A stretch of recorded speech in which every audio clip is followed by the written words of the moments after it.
আসসালামু আলাইকুম। আমি শাহেনা রান্নাঘর থেকে বলছি। আজকে একটা নতুন রেসিপি নিয়ে এসেছি। এই যে মাছ রান্না করব। এটা হচ্ছে চিতল মাছের পেটি। পিসগুলো দেখেই বুঝতে পারতেছেন যে কত বড়। আজকে এটাই আমি ভুনা করব। তো চলেন এখন চুলায় চলে যাই। এদিকে আমি কড়াই বসিয়ে তেলটা গরম করে নিয়েছি। এখন দিয়ে দিচ্ছি পেঁয়াজ কুচি। পেঁয়াজটা আমি ব্রাউন কালার করে ভেজে নিব। তো ভেজে নিয়ে ফিরে আসছি।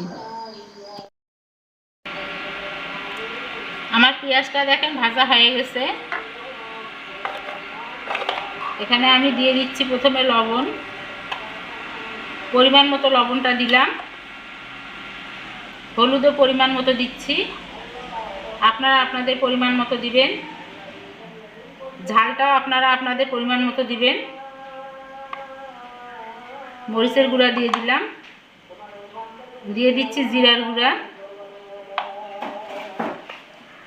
এখন দিয়ে দিচ্ছি আদা রসুন বাটা, দিয়ে একটু পানি দিচ্ছি। মশলাগুলো নেড়ে নিব। ঢাকনা দিয়ে 1 মিনিট আমি সিদ্ধ করে নিব। 1 মিনিট পর আমি ফিরে আসছি। 1 মিনিট পর আমি ফিরে আসলাম। এখন এই মশলাটাকে আমি ভালো করে কষে নিব।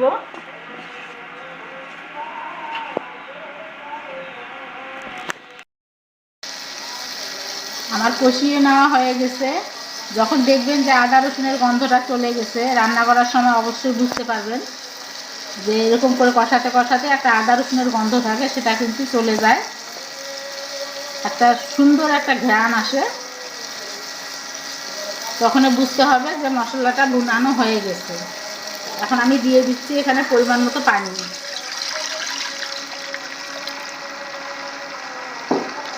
যেহেতু ভুনা করব, আমি পানিটা বেশি দিলাম না। এখন ঢাকনা দিলাম। পানিটা ফুটানোর জন্য অপেক্ষা করতে হবে। পানিটা আমার ফুটে গেছে। এখন মাছগুলো একে একে দিয়ে দিব। বন্ধুরা, একদিন হলো এভাবে রান্না করে খেয়ে দেখবেন। এই চিতল মাছের পেটি এত স্বাদ। হ্যাঁ, একটু দামটা বেশি, সেটা ঠিক। খাইতে তো ইচ্ছা করে, তাই না?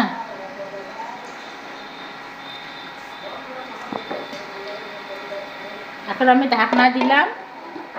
ঢাকনাটা দিয়ে আমি 3 মিনিট সিদ্ধ করে নিব। 3 মিনিট পর ফিরে আসছি। 3 মিনিট পর আমি ফিরে আসলাম। এভাবে একটু আলতো হাতে নেড়ে দিবেন, কারণ এই মাছটা একটু নরম হয়, বেশি নাড়া যাবে না। আমি একটু নাড়িয়ে দিলাম, দিয়ে ঢাকনা দিয়ে আবার 3 মিনিট সিদ্ধ করে নিব। আমি 3 মিনিট পর ফিরে আসলাম। দেখেন আমার রান্নাটা হয়ে গেছে। বন্ধুরা, এভাবে একদিন হলে রান্না করে খেয়ে দেখবেন। আজকে আমি কিন্তু শুধু জিরার গুঁড়া দিয়েছি। আপনারা অনেকে গরম মশলা দেন, কিন্তু আমি গরম মশলাটা খেতে পছন্দ করি না, তাই দেই না। আমার বাসায়ও কেউ পছন্দ করে না। আপনারা চাইলে গরম মশলার গুঁড়াটা দিতে পারেন। এখন আমি ঢেলে নিব। আমি ঢেলে নিয়েছি। বন্ধুরা, রান্নাটা আমার কেমন হয়েছে আজকে অবশ্যই কমেন্টস করে জানাতে ভুলবেন না। আর একটা প্লিজ বন্ধু, লাইক করতে ভুলবেন না। একটা লাইক দিলে নতুন কোনো রান্না নিয়ে আসার খুব আনন্দ লাগে। তো আমার রান্নাটা কেমন হলো, যদি ফেসবুক থেকে দেখে থাকেন তাহলে আমার পেজটাকে লাইক অথবা ফলো করে দিবেন। ইউটিউব থেকে দেখে থাকলে আমার এই ছোট্ট চ্যানেলটাকে সাবস্ক্রাইব করে দিবেন। আজকের মতো আল্লাহ হাফেজ।